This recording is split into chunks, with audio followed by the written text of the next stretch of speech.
es tiempo para el doctor, el veterinario, el biólogo Juan Capote, con su recorrido por el mundo animal en estas últimas semanas, antes incluso del parón veraniego.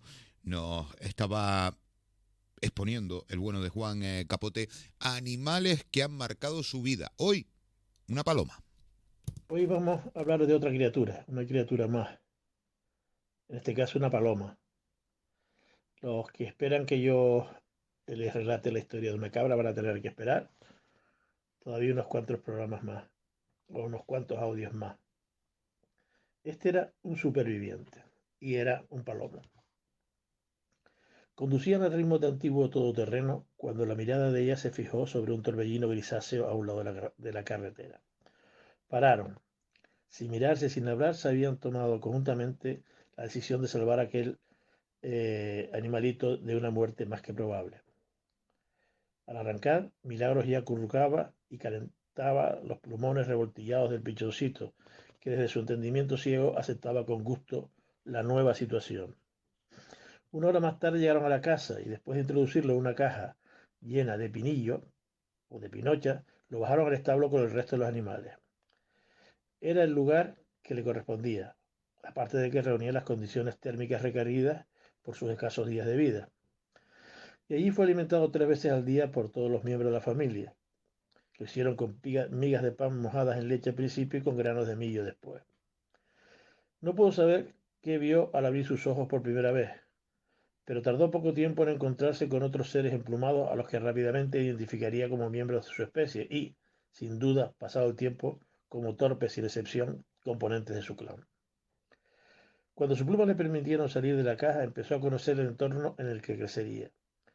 Sus movimientos se fueron haciendo cada vez más audaces hasta terminar acompañando a las gallinas en sus periplos que recorrían prados, establos y estercoleros. Pasaba bajo las patas de las vacas y en sus cortos vuelos llegó a posarse en la grupa de alguna cabra. Estaba bien alimentada con cereales y restos de otras comidas, y pronto adquirió todo su desarrollo corporal y con esto los instintos inherentes a un animal sano, entre ellos el que iba a buscar pareja. En ese momento se encontró posiblemente con una nueva contradicción, quizás la más grave. Su monogamia, atávica frente a la promiscuidad de otras aves debió desconcertar. Si hubiera sido hembra, quizás sus intenciones solo se hubieran quedado frustradas, suponiendo que ese sentimiento se puede aplicar al comportamiento animal. Pero no, era un palomo en toda regla para su desgracia. Esbelto, capaz de arrullar a cualquier elemento que es el que él considerara conveniente. En su afán conquistador hacia aquellos miembros femeninos de su pesada, yudiza y adoptiva familia, empezó a aventurarse cada vez más lejos en los prados, sin saber que en ello le iba la vida. Ocurrió al final de invierno, cuando Garafía era tan rotundamente verde como grande era la voracidad de las rapaces que ya habían iniciado la tarea de nidar y pronto tendrían que alimentar a sus crías con los restos de otros animales. En ese periodo, los halcones amplificaban sus cotos de caza, incluyendo en ellos espacios más tupidos, a los que en anteriores periodos de abundancia ni siquiera se acercaban.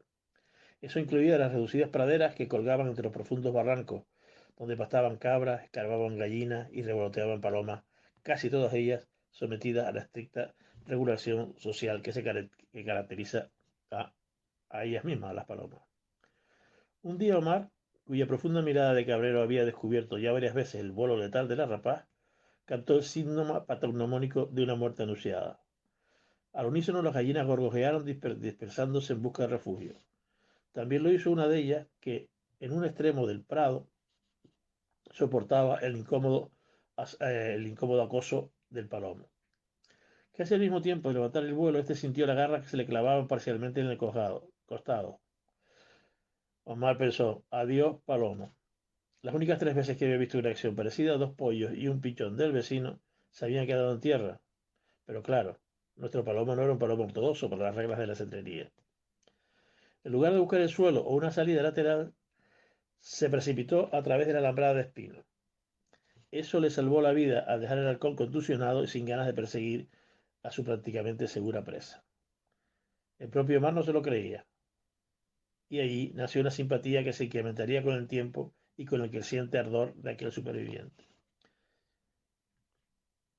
Supongo que quienes hayan seguido nuestra historia a estas alturas estará echando falta algunos protagonistas para quienes no habrían pasado desapercibidas las acciones del único macho alado hasta ahora reseñado. Me refiero a los gallos, naturalmente. En aquella granja había dos hermosos abados que ya tenían establecidas sus distancias con periódicas exhibiciones de canto y de pluma. Resultaría difícil calibrar el nivel de desconcierto de estos animales cuando se percataron que un enano de lugar pluma osaba introducirse en su harén emitiendo un extraño sonido. Ellos sí tenían claro cuál era su especie, por lo que no se consideraban obligadas a rechazar a aquel intruso a no ser que se volviera molesto. Las peleas las reservaban para sus congéneros, tan aficionados a hacer disminuir la cuantía de las hembras controlada por el otro, por lo que con un par de picotazos a tiempo resolverían el asunto. Pero no contaban con que la paloma de la paz no fue la única que procreó la especie. El superviviente no solo era capaz de levantar el hacha de guerra, sino también estaba poseído de una osadía que rayaba lo temerario. En la lucha desigual nunca se echaba para atrás. Por suerte para él, su peso 10 veces menor le permitía evitar el efecto de unas espuelas letales en las razas combatientes, pero poco efectivas en las patas de sus orondos enemigos. Así lograba alejar a sus competidores de puro aburrimiento, como tantas veces ocurre en el reino animal entre diferentes especies de depredadores e incómodas víctimas. No obstante, las frecuentes exhibiciones de coraje de nuestro amigo iban deteriorando su aspecto hasta dejarlo en aquel estado deplorable en que se encontraba cuando lo vi por primera vez. Aquel día tenía que revisar los magníficos ejemplares que constituían la magnífica manada también de cabras de mar. Estaban sometidos a un programa de investigación con resultados que parecían empeñados en destruir cada una de nuestras hipótesis. Preocupado como me encontraba, no reparé en el palomo hasta que lo sentí arrullando a mi lado. Al ver que aquel destartalado animal parecía no tener compañía, supuse que, como me ocurriera otra vez con anterioridad, su actitud respondería a un intento de relación más o menos amistosa con un sucedáneo de algún elemento de su especie. Y este, pensé ingenuamente, podía ser yo mismo. Por eso deposité una mano en un lado del palo en el que se posaba y comprobé, complacido, cómo el animal se acercaba para descargar un picotazo inusualmente fuerte en otro animal incapaz de cargar con algo más que una ramita de olivo. Cabrón, me salió del alma. Antes de pensar, cuando lo hice, ese otro grité, no, me había olvidado de que si el macho cabrío de la explotación también había sido víctima de quien se empeñaba en desmoronar buenas partes de las tradiciones bíblicas. Omar se reía, por supuesto. ¿Qué le pasa a este bicho? Le pregunté con una prudencial distancia de aquel engendro. Es por la gallina, me dijo Omar. ¿Crees que todos somos su competencia? No, su competencia. Entonces me contó la historia. Inmediatamente mi afición al estudio del comportamiento animal se sobrepuso al enfado contra el palomo. Por eso, cuando fui a visitar de nuevo la granja, lo hice acompañado de dos hembras de su especie. Sé que en el sentido de la estética de los animales, si lo tuvieran, normalmente diferiría del nuestro, pero que esas dos palomas eran especialmente bonitas y sobre todo más adecuadas a interpretar cualquier película sobre la Sagrada Escritura. Me las había regalado mi amigo Antonio Manuel, que en ese momento se estaba deshaciendo de sus palomas de exposición para dedicarse únicamente a la cría de una raza autóctona, que todavía no está reconocida. Ya había tenido actividad similar con otras especies como perros, ovejas, y esperemos que en su momento pueda ser reconocida la paloma de patio canario.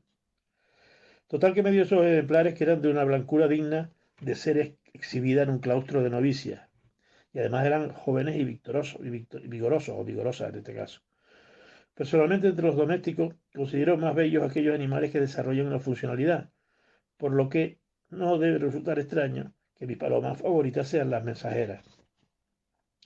Su carácter atlético y la precisión de su vuelo me resulta muy atractivo, pero no cabe duda de que las aves que me acompañan podrían considerarse, si usáramos un símil antropomórfico, como modelos de pasarela. 20 años antes, siendo estudiante, había tenido la oportunidad de comprobar con otro animal de pluma cómo el desarrollo de determinado entorno puedes ubicarlo con respecto al objeto de sus relaciones intraespecíficas. Al piso donde vivíamos se incorporaron dos crías de patos, una de las cuales paradójicamente murió ahogada. La otra, por tanto, creció con nuestra única compañía en un apartamento de Madrid. Pero claro, cuando llegaron las vacaciones de verano no nos quedó otro remedio que desprendernos del individuo. La asamblea de residentes apoyó mi idea, supuestamente autorizada por ser estudiante del primer curso de veterinaria, de dejarlo en el estanque del Retiro, donde pensábamos que se encontraría a gusto con sus congéneres. De una forma u otra, la mayoría logramos escurrirnos de la desagradable tarea, así que solo uno del equipo fue el encargado del trabajo. Cuando regresó nos contó avergonzado cómo el animalito se negaba a dejar su compañía, huyendo al mismo tiempo de los otros patos y que, abochornado, tuvo que realizar una maniobra de diversión para poder distanciarse. Lo último que pudo observar, lleno de remordimiento, fue cómo el animal había dejado el agua y perseguía a las personas que caminaban por el paseo. Así pues, desde hacía tiempo tenía curiosidad por ver la reacción del palomo ante una hembra de su especie, de modo que cargué con dos por si acaso. Cuando llegué con las palomas, el superviviente se encontraba como siempre atento y desplumado en su territorio, que no era otro que el echadero nocturno de las gallinas. Puse las dos hembras en el suelo y una voló hacia la ventana. Al secarme por fuera con intención de hacerla regresar, volví a prender un vuelo inseguro y oscilante por los magníficos pinos que aún cuelgan en las laderas del barranco. Con apresión me acordé del halcón. Una paloma blanca criada en jaula podía ser sin duda una presa fácil en aquel bosque. Pero de pronto recordé el motivo que me había llevado hasta ahí. Cuando entré de nuevo al establo, el superviviente cortejaba a la otra hembra que asustada no le prestaba mucha atención. Así pues, nuestro amigo era una especie ambivalente en el ámbito filogenético. Hasta la siguiente visita pasó casi un año. Cuando llegué reprimí mi habitual primera intención y pregunté antes por la salud de los animales que por el estado de los humanos, perdón, que por el estado de los animales. Y cuando inquirí acerca de esto, empecé por lo más importante, por los que producían para la casa. Solo después me atreví con lo que más despertaba mi interés. ¿Y el palomo? Pregunté. Murió hace poco, me contestó Omar en un tono seco, quizás con un leve matiz de fastidio. Sus continuas peleas con los gallos impidieron que mudara las plumas como Dios manda. El frío del invierno terminó con él. El día 14 mi abuelo lo encontró muerto en el establo. El día de San Valentín, sí, no había podido encontrar otro mejor ese enamorado trapiento.